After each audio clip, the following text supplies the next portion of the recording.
Karulai Maoist ആയുധ പരിശീലന camp കേസിൽ 19-ാം പ്രതി അയ്യപ്പന് ഹൈക്കോടതിയിൽ തിരിച്ചടി. അയ്യപ്പന്റെ ജാമ്യാപേക്ഷ ഡിവിഷൻ ബെഞ്ച് തള്ളി. എന്നാൽ 6 മാസത്തിനകം വിചാരണ പൂർത്തിയായില്ലെങ്കിൽ വീണ്ടും ജാമ്യാപേക്ഷ നൽകാമെന്നും ഹൈക്കോടതി വ്യക്തമാക്കി.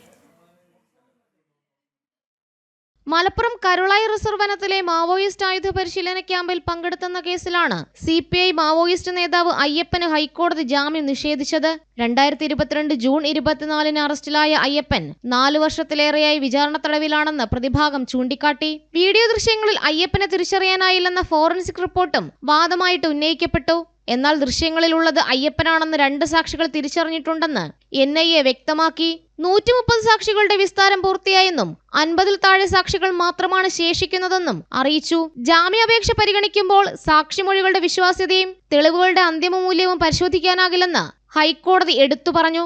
6 മാസത്തിനകം വിചാരണ പൂർത്തിയായില്ലെങ്കിൽ വിചാരണ കോടതിയിൽ വീണ്ടും ജാമ്യാപേക്ഷ നൽകാമെന്നും ഹൈക്കോടതി ഉത്തരവിട്ടു. ജനം, കൊച്ചി.